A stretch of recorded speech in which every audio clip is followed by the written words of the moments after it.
Shearer. I'm a hand-poke tattoo artist in Adelaide and I go by Poko Ono.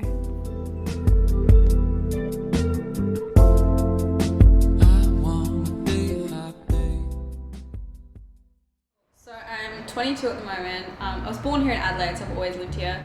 Straight after high school, pretty much, I went straight into a visual arts degree. So at the moment I'm doing a lot of oil painting, a lot of portraiture, but it involves tattoo work, so I'm finding a way to incorporate both of my practices.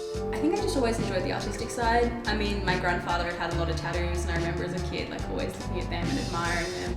Even though by the time I hit 18, I knew I wanted to do tattooing, I tried doing machine work and straight away I was like, this doesn't feel like I connect to it the same way I do with hand poking.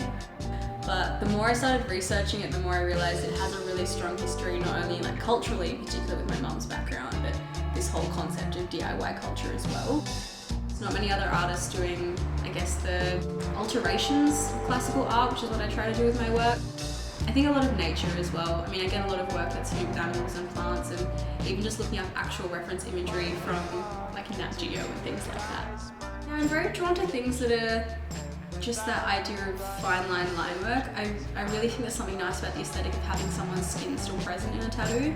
I guess in many ways you end up with something that sort of floats on the skin rather than just being sort of stuck onto the body. And I really like the idea that, in particular, that era of classical art with the figures and the different imagery, it's held in such a high regard in the arts industry, especially in terms of art history. But tattooing is held as this kind of low art form, so finding a way to combine those two is really interesting to me. I think a lot of people are under the impression that it is just something that's poorly done in people's houses, done at house parties, done in a very unprofessional, unhygienic setting. I struggled a lot when I first got the job here in this studio, because I've only worked here since the start of the year, in that I really had to have the backup of a few artists like pushing me and confirming that I was doing things properly for me to have access to this space. I've come across a lot of people working at other studios, or just even clients sometimes, who are surprised by my age. I get a lot of people asking straight up, oh, so you must be an apprentice, or you must be this, you must be that. And it takes a lot for people to take me seriously. And I think it is this old idea that people have to work in the industry for decades before they're respected.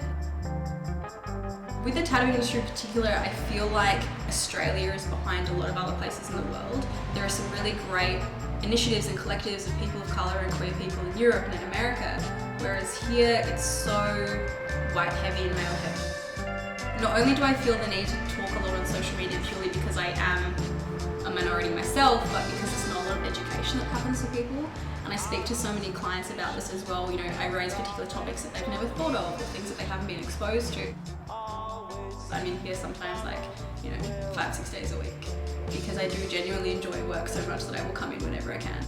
That does sometimes make my uni degree suffer a little bit in terms of the amount of effort and time I can put into my subjects, but for me, work is the most important thing. I think there's something very different that you can get out of handpoke, not only from a tattooist side but also a client side. It's a whole different experience.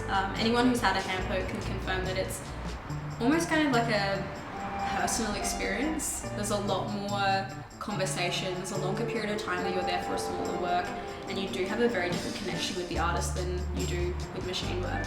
I think one day with my work I might learn certain techniques with machine and find ways of combining both handpoke and that, but it'll still be very heavily leaning to handpoke because I love that idea that my clients come to me for an entirely different experience.